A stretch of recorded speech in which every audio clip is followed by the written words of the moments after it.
Hola a todos y bienvenidísimos otra vez a un nuevo video en mi canal. Sé que pasó mucho tiempo desde el último video, pero bueno, pasaron cosas y aquí estoy nuevamente. Después de muchísimo trabajo tengo varios casos preparados muy interesantes, así que activen la campanita, no se olviden para que les vaya avisando de los próximos videos que voy a subir. El caso de hoy es el caso de una diseñadora de modas que hace 14 años desapareció durante un viaje a San Salvador de Jujuy, lugar al cual nunca llegó, y tuvo a todo el país en vilo. Es un caso extenso, tengo acá mi machete porque la verdad que hay muchísimas cosas para decir y no quiero olvidarme de nada. Este es el caso de María Cash, un caso que fue muy importante en nuestro país, y ahora hace unos meses que bueno, pasaron cosas que se las voy a estar contando también, entonces un poco el caso también resurge. Vamos a ver quién era María Cash, cuáles eran sus objetivos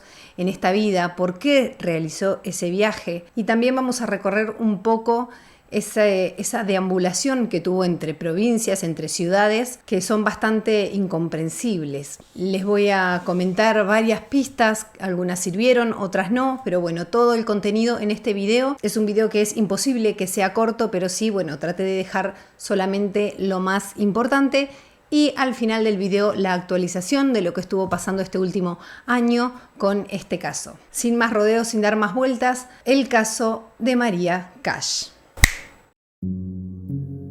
María Cash era una joven de 29 años que durante su infancia estudió en diferentes colegios católicos y luego de más adulta cursó diseño de indumentaria, lo que la ayudó a empezar a diseñar su propia ropa. Alquilaba junto a unas amigas en barracas y pudo abrirse su propio local de ropa en Plaza Serrano, Palermo. Durante un tiempo estuvo de novia con un estudiante de agronomía, lo que hizo que le naciera el sueño de viajar al sur y armar su propia huerta. Trabajó promocionando ropa en la playa y también como modelo, por ejemplo, en un desfile de moda de novias del diseñador Laurenzo Adot. Todo esto solo lo hacía para juntar plata y huir de ese estilo de vida en realidad. Mientras tanto, cada vez se involucraba más en la religión. De a poco, la idea de viajar lejos se veía cada vez más cercana y necesaria. Sus allegados la describían como una persona sencilla, amable, muy pacífica y muy armoniosa. Cuentan que ella buscaba un lugar en el mundo que se acople con su personalidad y con su estilo de vida. Su padre, Federico Cash, la acompañó el 4 de julio de 2011 a la terminal de Retiro para emprender por fin su viaje a San Salvador de Jujuy, sin saber que esa sería la última vez que la vería con vida. Ella se subió al colectivo a las 19:40 horas. Llevaba consigo ropa, moldes y algunos de sus diseños que pretendía vender una vez que llegara a su destino. Ella emprendía ese día su viaje, como les dije, a San Salvador de Jujuy, donde tenía pensado encontrarse con Juan Pablo Dumont. Él era un joven de 23 años que había conocido en una agrupación de meditación y yoga. Este chico sería quien le proporcionaría hospedaje y le conseguiría un trabajo. En San Miguel de Tucumán, el colectivo hace una parada técnica. Allí María llama por teléfono público a su amigo Juan Pablo para que le compre un nuevo pasaje. Según lo que cuenta Santiago, el hermano de María, ella se sentía incómoda en ese bus. No le gustaba el ambiente dentro de él. Entonces su amigo le saca un nuevo pasaje y ella sigue el curso de su viaje, pero en otro micro. El miércoles 6 de julio a las 8:45 de la mañana, ella llega finalmente a Rosario de la Frontera. Entró a un local de venta de celulares y pidió al dueño si podía cargar su celular, ya que se había quedado sin batería, y le toma prestado su teléfono para realizar una llamada. Ella llamó a su amigo Juan, pero no la atendió él, sino que su hermana Paula, que le ofreció pagarle un remis a María para que ella llegara a la vivienda y tuviera un plato de comida caliente y un lugar donde dormir. No se sabe por qué, pero María no tomó ningún remis ese día. Hizo dedo y viajó al pueblo Pampa Blanca, inentendiblemente alejándose de su destino. A las 17 horas llamó a su mamá y le dijo que tenía poco dinero para solventar los gastos que estaba teniendo y le pidió si podían de alguna manera hacerle llegar más plata, que realmente la necesitaba. La madre la notó bastante angustiada y nerviosa por la situación. María dijo que estaba con ganas de volver a Buenos Aires, pero enseguida cortó para no volver a llamar. La familia intentó llamarla nuevamente, pero el celular daba apagado. Luego, una mujer declara que el 8 de julio del 2011, a las 4:30 de la madrugada, María tocó el timbre de su casa. Esta mujer la atendió por la ventana y María le solicitó quedarse a dormir, ya que no encontraba ningún camión que la llevara a Salta Capital y no contaba con hospedaje para esa noche. Sí, María no encontraba ningún camión que la llevara a Salta Capital, pero el problema era que ella estaba en Salta Capital. La mujer no le dio asilo, así que María se fue, llevándose nuevamente con ella la posibilidad de seguirle el rastro. El viernes 8 de julio a las 14:30 horas, unas cámaras de seguridad la toman a María Cash caminando por las orillas de la autopista de acceso a Salta. Después de mantener una breve charla con un policía, se subió a una camioneta Chevrolet C10 Bordeaux. Y estas son las últimas imágenes que se tienen de María Cash con vida. Es ese día que la familia Cash recibe un mail de María desde la terminal de Salta. Era un mail un tanto extraño, ya que María les pedía el número de la hermana de una amiga que vivía en Salta y ella estaba pretendiendo quedarse a dormir ahí. Cuando la familia respondió, que lo hicieron de inmediato, María ya no contestó más. ¿Vieron que les dije que María se subió a una camioneta Bordeaux? Bueno, el que manejaba esa camioneta era un ex concejal, Causarano, lo tuve que leer porque no me acordaba el nombre, y según sus declaraciones escuchó como una cajera del peaje le decía a María que no podía hacer dedo ahí. Este hombre iba con su mujer y su hija, y su mujer es quien le pide de levantar a María y ver si podían acercarla hacia algún lugar. Una vez que María sube a la camioneta, ellos intentan conversar un poco con ella, le preguntan de dónde era, a lo que María responde de Pergamino y que estaba yendo a visitar a un amigo en Tucumán. No está de más decirlo, pero toda esa información obviamente que era falsa. La pareja esta dice que María estaba rara, como que estaba muy pensativa, no contestaba a lo que ellos le preguntaban, les esquivaba la charla, que digamos, e iba constantemente mirando por la ventana como distraída, sin darles bolilla, que digamos. Finalmente, después de unos kilómetros, ella decide bajarse en la rotonda del Torsalito, en General Güemes, cerca de la ruta 34. Antes de esto, unos empleados de la estación de servicio dijeron que a pesar de que María tenía buen carácter, que era lo que todos decían en la tele, este caso ya se estaba dando a conocer en la televisión, la notaron un poco perseguida y violenta, que hasta discutió con un empleado por mirarla fijamente. Literalmente dijo: no estoy loca ni estoy perdida. Hubo un testigo llamado René Torres que la vio en esa rotonda que les conté haciendo dedo, que se la veía asustada. Él se iba a acercar a hablarle, pero la levantó un camión.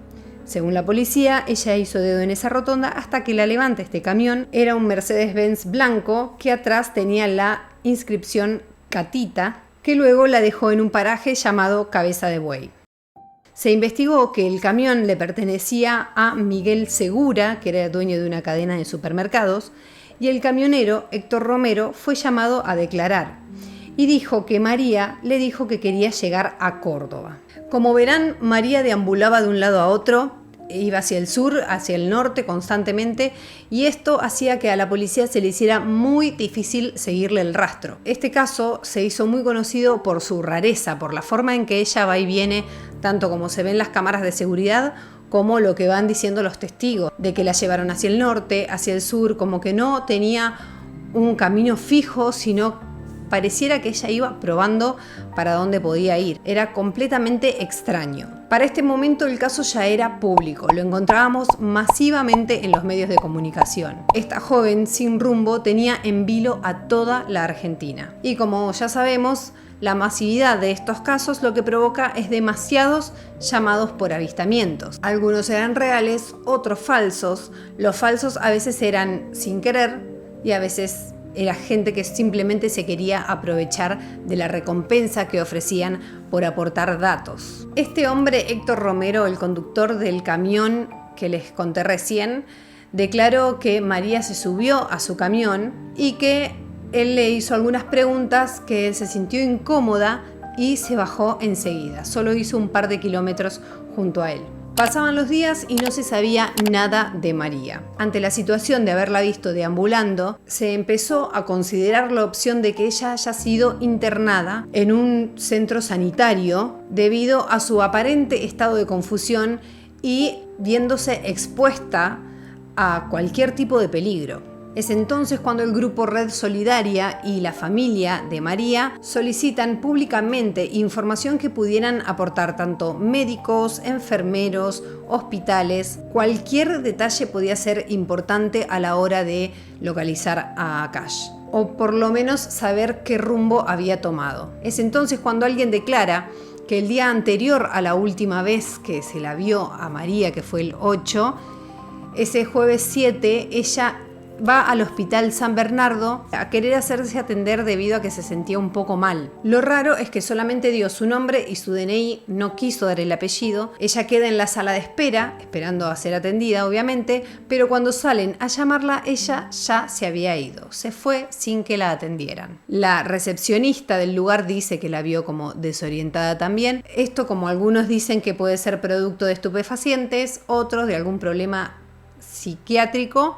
También puede haber sido simplemente que tenía algún malestar y por eso se encontraba de esta manera. Volviendo al 8 de julio, ese día se encuentra en una estación de peaje la mochila de María Cash con sus pertenencias. Es decir, que María ya andaba sin absolutamente nada. Mientras tanto, en Salta se realizaba un intenso rastrillaje que iba desde Río Juramento hasta el dique Cabral Corral y otros rastrillajes en Moldes. Pero los resultados de todos estos rastrillajes dieron negativos. Luego la familia Cash realiza la primera marcha para exigir la aparición de María y también para que se visibilice más el caso. Al día siguiente se da a conocer la única pista que tenían de María Cash con vida, que es esta grabación de las cámaras de seguridad de Salta.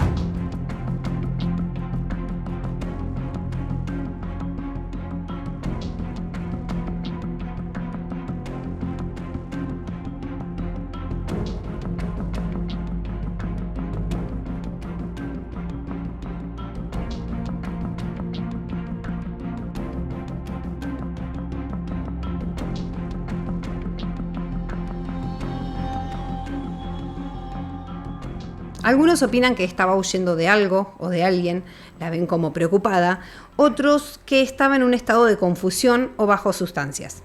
Bueno, en mi caso, yo estoy con la segunda opción porque su comportamiento es bastante errático, sobre todo al cruzar la calle. Yo sinceramente no creo que haya estado bajo la influencia de sustancias, pero sí que haya estado bastante desorientada y con miedo, ¿sí? Estando una mujer sola tanto tiempo en medio de la calle, en un lugar que definitivamente no conocía. Después de esto, pasaron muchos días sin saber absolutamente nada de María Cash.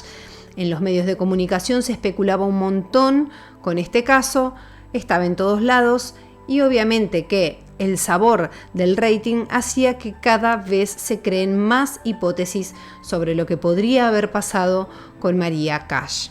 Después de unos días se da a conocer la declaración de la testigo Magdalena Corso, que dijo haber visto el 18 de julio a María en su negocio, en Pampas de los Guanacos, a casi 500 kilómetros de la capital de Santiago del Estero. Aseguró que era María quien había estado en su local, estaba convencidísima. Lo destacable de esta declaración es que María no estaba sola.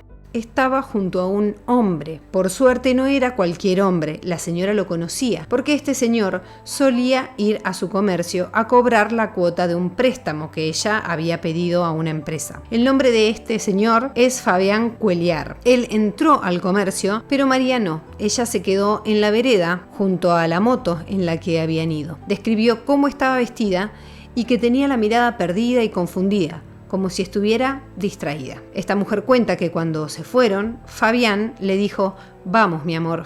La señora no estaba muy segura de declarar o no, de hecho lo consultó en su casa con su marido y mientras pensaba qué iba a hacer con esto que había visto, que estaba pasando, pasó una semana más y el lunes 25 de julio el cobrador se presentó nuevamente en el local, pero esta vez estaba solo. Magdalena, ya sospechando de que era María quien había ido con él el lunes anterior, le empezó a hacer preguntas. Le preguntó, por ejemplo, de dónde era la chica que había ido con él y él le dijo que era de Sáenz Peña, de Chaco. Y al ratito le volvió a preguntar si esa era la chica que estaba perdida y el hombre le contestó: no me meta en quilombos. Por la noche, este hombre volvió al local, pero esta vez para comprar. A Magdalena le resultó bastante extraño porque él nunca hacía eso, solo iba cuando tenía que cobrar la cuota. Esa noche lo había notado nervioso. Quiso hablar con la señora, él, pero finalmente no se animó. Igualmente, esto fue suficiente para que la señora tome coraje y denuncie todo lo que había visto. Se inició un operativo de búsqueda en esta zona, se habilitaron números de teléfono para avistamientos tanto de María como de Fabián. Se distribuyeron fotos de María Cash por todos lados, se tomaron cientos de declaraciones a choferes, se analizaron cámaras de seguridad y se seguían haciendo rastrillajes en las ciudades del norte argentino. Por día se recibían cientos de llamadas de avistamientos, pero eran en diferentes puntos del país y ninguna dio con el paradero de Cash. También se pusieron puestos de controles móviles en los accesos y en la Ruta Nacional 40. La Interpol también comenzó a investigar, ya que podría estar en algún país limítrofe o cercano, a pesar de que la Policía Nacional realmente no creía esto. Debido a la lentitud con la que se manejaba la policía y los investigadores, la familia empezó a buscar por su cuenta, a recorrer con su propio auto los lugares donde la habían visto. Durante este triste viaje se iban enterando de que en algunos lugares ni siquiera estaban enterados de la desaparición. Un neumonólogo del Hospital San Roque de San Salvador de Jujuy aseguró que el viernes 8 a las 19 horas María se presentó en su consultorio por una gripe. La secretaria del doctor y él aseguraron que dicha paciente era María Cash, no tenían dudas, y no la notaron con ninguna alteración psicológica como los medios de comunicación querían hacer ver. Mientras esperaba ser atendida, Cash charlaba con la recepcionista, quien no notó nada raro, pero dijo que la chica no tenía la tonada típica de los porteños. María le contó que era diseñadora de modas y que había dejado la bolsa de mercadería en Jujuy. El doctor le sugirió unos análisis, pero María dijo que se los haría en Buenos Aires, a donde viajaría pronto. ¿Qué es lo raro de todo esto? Es que ese mismo día, el viernes 8, es cuando esta familia en la camioneta Bordeaux había levantado a María, la había dejado en una rotonda, y había sido levantada nuevamente más tarde por el camionero Héctor Romero, y todo esto pasó en Salta. Es decir, que María no podía estar en los dos lugares a la vez, el mismo día, tanto en Jujuy, San Salvador de Jujuy, como Salta. Y seguían apareciendo teorías y más teorías, ya que los medios de comunicación necesitaban seguir comunicando sobre este caso porque medía mucho. Era un caso muy extraño y bastante desorientador con las cosas que iban surgiendo. Se llegó a decir hasta que estaba en La Pampa. Surgieron muchas teorías de que había sido internada en un lugar psiquiátrico. Todo esto fue desmentido porque los investigadores empezaron a consultar en cada hospital psiquiátrico de las zonas y María Cash no se encontraba en ninguno de ellos. Y acá es cuando surge fuertemente la teoría de que ella había sido captada por una red de trata. Su hermano Máximo salió en los medios de comunicación a pedir la creación de una unidad especializada en búsqueda de víctimas de trata. Se hizo en noviembre de 2011, ya casi medio año sin María, y la empezaron a buscar ya en comunidades aborígenes, entre los artesanos, en retiros espirituales, se realizaban allanamientos, escuchas telefónicas, y María Cash no aparecía, no había un rastro real de ella, no había una prueba que nos diera una puntita de la cual tirar para llegar a saber dónde estaba. Ya en el año 2012, Federico, el papá de María, cansado de que la policía y los investigadores no pudieran avanzar con el caso, él se pone la camiseta y se pone en modo detective y empieza a averiguar también por su cuenta. Él en este tiempo recibe una llamada de un camionero que le dice que había que había levantado a María en Salta y que la había llevado hasta Núñez, cerca de la cancha de River. Dice que le dio de comer a María y que ella se devoró la comida en cuestión de segundos, que parecía que hacía días que realmente no comía bien. Este hombre partió de Salta, como les conté, y que se da cuenta de que a quien había llevado era María Cash cuando vuelve a Salta y ve el noticiero y ve la foto de esta chica en la tele. Bueno, sinceramente pasaron 2 años de la nada misma. El juez del caso, Martín Pérez, la verdad que bastante inútil resultó en toda esta investigación. No se llegaba a absolutamente nada. Y el 27 de abril del 2014, Federico, el papá de María, fallece en un accidente automovilístico, lamentablemente, cuando la policía logra sacar todos los caños, los restos de automóvil, porque de verdad quedó destrozado.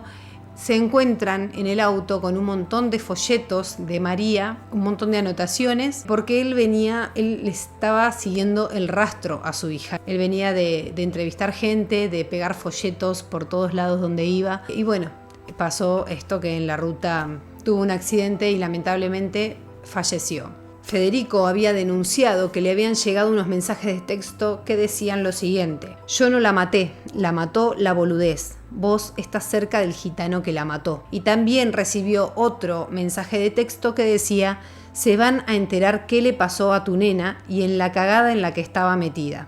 Este tipo de mensajes eran comunes para él. Le llegaban muchísimos tipos de mensajes también con supuestas pistas, y él, a pesar de que le llegaba un mensaje de que María estaba en Salta y les llegaba otro de que estaba en La Pampa, y él se iba a los dos lugares, él no dejaba fuera ninguna pista, por más ridícula que le pareciera. También se quejaba mucho de que no se había investigado nunca, jamás se investigó a Juan Pablo Dumont, este supuesto amigo que tenía María y que la iba a recibir en San Salvador de Jujuy. Ese hombre nunca se lo investigó, todo gracias al juez Martín Pérez. Bueno, esto fue muy conmocionante para todo el país. El hombre que murió buscando a su hija, siguiendo el rastro de su hija. Francisco luchó y convirtió el caso en un caso de desaparición forzada. Lo logró solamente él, luchando contra la injusticia de este país. También logró que el caso pasara a la Fiscalía Federal número 2 de Salta, y en cada lugar a donde él iba a investigar habría una causa nueva, una causa paralela de María Cash. Él hasta se encargó de entrevistar testigos. Él realmente dedicaba su vida a la búsqueda de su hija. Es más, él decía que encontrar a María Cash se había convertido en el único sentido de su vida, que todos sus sueños habían quedado pausados desde aquel 8 de julio de 2011. En el 2017, después de 3 años del completo olvido del caso de María Cash, apareció un mensaje. Uno fue en una estación de servicio de Garayalde, en Chubut, y otro en Santa Cruz, en Cañadón Seco. El mensaje decía lo siguiente: ayuda, soy María Cash. Me llevan a un pueblo de Las Heras en un auto blanco Sandero, patente DEN 232. Avisen, auxilio, y lo fecha 16 de enero de 2017 a las 13 horas. La madre de María no reconoció la letra, pero igualmente la pista no se descartó. El auto perteneciente a esta patente no era un Sandero, era un Fiat Uno, y estaba denunciado por robo en San Isidro. Se revisaron las cámaras de seguridad de Cañadón Seco y María no aparecía en ellas, y tampoco se encontraron sus huellas dactilares. ¿Esto se trataba de una broma o eran pruebas falsas para despistar? Si para algo sirvió este caso, fue para que el Ministerio de Seguridad Argentina creara el Sistema Federal de Búsqueda de Personas Desaparecidas y Extraviadas. En el 2002 cambiamos de juez y se decide revisar todo el caso de nuevo. Y el 26 de noviembre de 2024 se detiene al conductor de camiones Héctor Romero. Fue detenido en Salta, él ya tiene 71 años, hoy 72. Él estaba muy tranquilo, pero cuando llegó a la comisaría se empezó a poner tan nervioso que tuvieron que llamar a un médico para que lo atienda, ya que obviamente no querían que se descompense porque tenía que declarar. Y aparte porque era el principal sospechoso del caso María Cash. El nuevo fiscal, el fiscal Villalba, sospecha de que Romero fue quien mató a María y se deshizo del cadáver y luego de las pruebas. ¿Y esto por qué? Revisan todo el caso y lo que hacen es empezar a descartar posibilidades. Vieron que yo les conté un montón de avistamientos y de cosas que fue contando la gente. De esas cosas se descartaron miles, no había pruebas de lo que la gente iba contando. Entonces, por descarte se llega a la única prueba fehaciente o lo más sólido en todo el caso, que es este conductor Héctor Romero, que la subió al camión y en teoría la deja en un lugar. Primero, lo más sospechoso es que Héctor no se presenta a declarar por voluntad propia, sino que lo tienen que citar. Cuando en general en estos casos la gente misma sola va a contar que la vio. Generalmente uno tiene empatía y ante estos casos, si vos viste a la persona que estamos buscando, vas a la policía y avisás en dónde la viste, cuándo, etcétera. ¿Qué estaba haciendo? Bueno, él no, hubo que llamarlo. Lo citan para declarar y él cuenta que sí, que la levantó a esta chica, que él no sabe si era María Calle, él nunca confirma que era María Calle a quien él levantó, sí que era parecida, pero que no le había podido ver bien la cara porque tenía el pelo suelto y con el viento le tapaba bastante el rostro. Esa es una de las cosas sospechosas. ¿Por qué? Imaginémonos que somos el conductor de un camión y se acerca una chica a pedirnos que la acerquemos a un lugar. No hay forma de que no le viera la cara, porque si la chica se acercó a la ventanilla, vos la ves desde arriba y le ves la cara, no te va a pedir que la lleves a otro lugar mirando al piso o algo así. Por más viento que haya dentro del camión, él antes de que ella se suba al camión le tendría que haber visto la cara. Otra cosa es que él declaró 5 veces y las 5 veces dijo cosas muy diferentes. Una vez declaró que María estaba relajada y en otra dijo que se la notaba dispersa, confundida, etc. También dijo que la había dejado en diferentes lugares las diferentes veces que declaró. Por ejemplo, dijo que la había dejado en el estanque en Ruta 34. Después dijo que la había dejado en el paraje Palomitas y también dijo que la había dejado en la gruta de la difunta Correa. Estos son lugares que están bastante cerca, pero que es imposible confundírselos, sobre todo un camionero que hace años que está haciendo ese mismo recorrido. Y ustedes pueden decir, bueno, se olvidó, pasó mucho tiempo. No, porque estas declaraciones son del 2011. De cuando pasó todo, y a él le tomaron declaración unos días después de que ella haya desaparecido. También cuando dijo que la había dejado en la difunta Correa, dijo que había sido porque a María le había llamado la atención esta gruta y que frenó y por eso la dejó ahí. Esto es imposible debido a la curvatura de la ruta. A esta curva le llaman la curva de la muerte por lo peligrosa que es, entonces era imposible que él pudiera frenar de golpe frente a esa gruta sabiendo que venía a 80 km por hora. Además de esto, es imposible que él llegara a los destinos que decía en el tiempo que él decía. Entonces esto se sumaba a las inconsistencias de sus declaraciones. Bueno, se revisa todo el caso, se ven estas inconsistencias y se decide pincharles los teléfonos a Héctor Romero y a todo su entorno. ¿Se acuerdan? Yo les había contado, cuando les conté que Romero la levantó, que el camión que manejaba Romero en realidad era de Miguel Segura, que era el dueño de esta cadena de supermercados. Cuando pinchan los teléfonos, se escuchan unas conversaciones entre Miguel, que era evidentemente el jefe de Romero, y David, que era el hermano de Romero. Miguel lo llama a Romero para avisarle que la investigación estaba avanzando. Esta estrategia de comunicar, de hacer público que la investigación está avanzando, es a propósito, es para que la gente empiece a hablar de nuevo y ver si se pueden encontrar pruebas nuevas. En este caso, la justicia evidentemente lo hizo a propósito para que Romero y su entorno empiecen otra vez a hablar de esto. No, ni le pregunto, mira. ¿Ah? Ni le pregunto. Ah, bueno. Esta mañana le viste que le veo unas cosas en la cámara de uno, pero ni le pregunto. Pero que la tiene complicada, la tiene complicada. Y sí, pero lo enredan de nuevo en el quilombo. Sí, lo enredan bien en el quilombo. Pues yo he hablado con él antes de ayer nada más y después no le pregunto más del tema. Claro. No sé cómo se afara. Ahora lo único que queda a pechugar, porque ya no queda otra. El quilombo está hecho hace 13 años. Sí. Bueno. No puede zafar el quilombo. No sé. Neta. Es seguro que lo van a citar al último, una vez que debe quedar en todo lo otro. Sí. Sí. Les voy a dar unos datos curiosos, que es que Miguel Segura es ex intendente de General Güemes. Era intendente en el momento de la desaparición de María Cash. También hoy en día Miguel Segura es padre de Daniel Segura, que es un diputado provincial.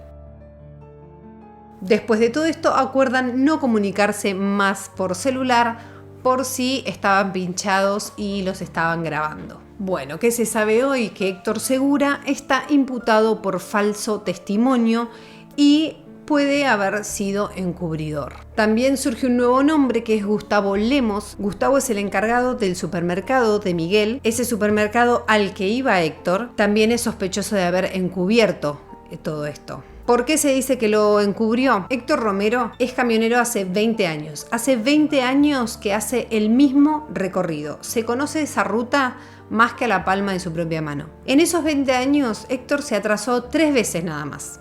Y la tercera fue el día de la desaparición de María Cash. Se atrasó media hora. En el momento en que citan a Héctor Romero a declarar, Gustavo Lemos dijo que Héctor había llegado a horario al supermercado. Y esto no era cierto, ya que, como les dije, se había atrasado media hora. Lo que también conocemos ahora es que a la vuelta de ese viaje, Héctor Romero se atrasó 1 hora y media. Según el GPS de su celular, Héctor se desvía en Las Tunas. Ahí es donde pierde esa media hora, donde se atrasa esa media hora, y a la vuelta se vuelve a desviar en el mismo lugar y permanece allí 1 hora y media. ¿Y saben qué es lo más curioso?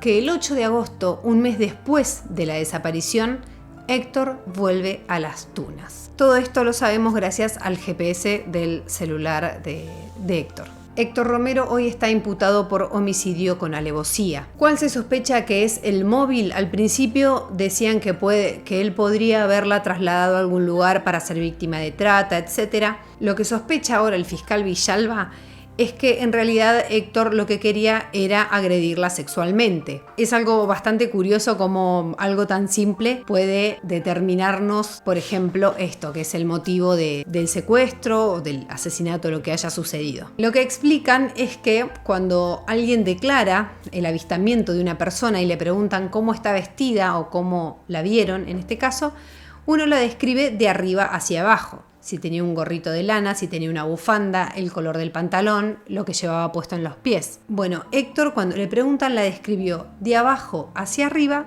y solamente hasta la cintura. O sea, solo el calzado y el pantalón. ¿Por qué nunca describió la parte de arriba? Por ejemplo, cuando ella, como les dije hoy, cuando ella le habló para pedirle que la acerque hasta su destino, él en ese momento le tiene que haber visto la cara, le tiene que haber visto si llevaba el pelo suelto o atado. Él dijo que ella llevaba el pelo suelto, por eso no le vio la cara, pero muchos testigos declararon que ese día ella tenía el pelo atado. Es decir, hay muchas contradicciones y este tema de la forma en que él describe cómo está vestida y que solo hayan sido las piernas y la cintura es bastante sospechoso. Bueno, ¿cómo sigue este caso? Pasaron 14 años desde la desaparición de María Cash. A los 12 años estos casos prescriben.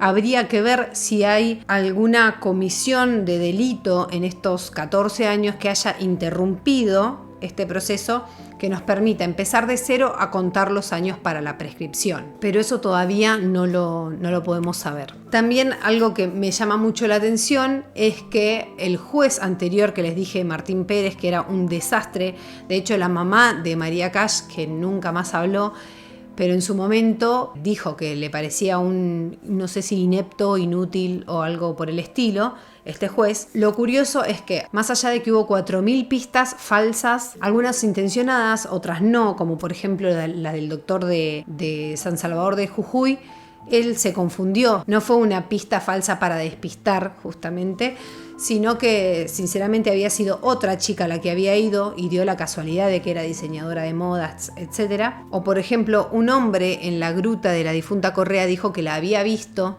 Después se supo que el horario en el que ese hombre estuvo en la gruta no era el horario en que en teoría había estado María Cash. Son pistas que son falsas, pero no son malintencionadas, sino que simplemente la gente se confundió con alguna chica parecida a María. Más allá de eso, 4.000 pistas son muchas, o sea, había algo que estaba funcionando mal en la recopilación de pistas. Sumado a todo esto que les conté de la ineptitud de este juez, ese mismo año, creo que también fue en julio, tendría que chequearlo, lo voy a dejar por acá abajo, ocurrió la desaparición, y que después se descubrió que fue un doble crimen, de las turistas francesas en Salta. Y ese caso también quedó en la nada. Y el padre de estas turistas también describió a Martín Pérez como un inútil prácticamente, torpe me parece que era la palabra. Pero saben que a pesar de todo esto, de que estos dos casos hayan quedado en la nada mientras estuvieron en manos de Martín Pérez hoy en día es camarista, lo ascendieron. Mi país, mi país. Bueno, esto es todo lo que sabemos hasta el día de hoy acerca del caso de María Cash. A mí me quedan muchas dudas. Héctor Romero, Miguel Segura y todos esos, obviamente que tienen algo que ver, en mi opinión. Más allá de eso, tengo muchas dudas en cuanto a todo lo anterior, a que María se subiera al camión de Héctor. Por ejemplo, este tema de que ella estaba muy errática y la forma de caminar y que estuviera perdida. Me pregunto, ¿María había investigado antes de ir a Salta o a Jujuy? ¿Había investigado el lugar a donde iba? Porque ella iba a ir sola, iba a quedarse en la casa de un extraño, se bajó y se empezó a hacer dedo. Ella no tenía experiencia haciendo dedo y creo que una no se arriesgaría a eso sin conocer el lugar. Entonces me llama la atención, siendo que en Salta y en el norte hay muchos casos de desaparición, estamos muy cerca de las fronteras, es muy fácil sacar personas del país y me resulta muy raro que ella haya decidido igualmente hacer dedo cuando le habían ofrecido un remis. Entonces yo me pregunto si esa forma de caminar o de comunicarse o lo que sea era porque realmente estaba aterrada de la situación en la que estaba, en medio de la calle, capaz sin un mango, sola, completamente desprotegida. Otra pregunta que me hago es ¿por qué ella nunca fue a lo de su amigo? ¿Por qué le ofrecieron el amigo y la hermana un remis para ir a la casa? ¿Por qué razón nunca se lo tomó si el amigo le propuso pagarle el viaje? Sí me gustaría mucho, estaría buenísimo que pase como pasó en su momento con lo que hoy son los crímenes de lesa humanidad. Saben que al principio, cuando se juzgaba a los genocidas, y pasaban 12 años, se presentaba la prescripción y aquí no ha pasado nada. Las madres o los familiares podían pedir juicio por la verdad, que no tenían ningún tipo de consecuencia en lo legal, pero sí al menos saber lo que pasó. Estaría bueno que a partir de esto, en los casos de desaparición, por lo menos, cuando no se encuentra un cadáver o no se encuentra algo que nos ayude a concluir el caso, se pueda considerar de otra manera. No sería un crimen de lesa humanidad, pero sí algo que no tenga proscripción. Porque lo que pienso es en esta familia que hace 14 años que se vienen fumando las falsas noticias, las falsas pruebas, los jueces y fiscales ineptos que han pasado por el caso, haber perdido un familiar, haber dejado su vida buscando a su hija y que aún así hoy se descubra quién fue y que ese hombre pueda andar por la calle como si nada,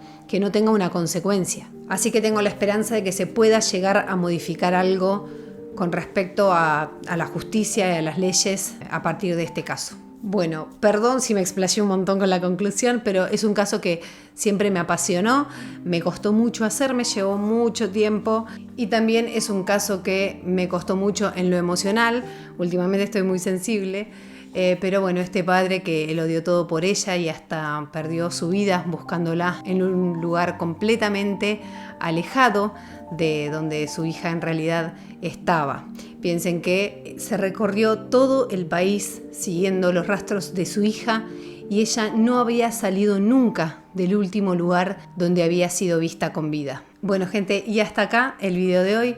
No se olviden darle me gusta al video, activar la campanita para que les avise cuando subo uno nuevo y compartirlo con sus amigos, con su familia. En este mes aniversario de la desaparición de María Cash sería bueno también recordarla, no olvidar este caso para que no se vuelva a repetir. A toda la familia de Cash les deseo justicia, les deseamos todos justicia. Sin nada más que decir, les dejo acá 2 videitos recomendados y los espero en el próximo video. Adiós.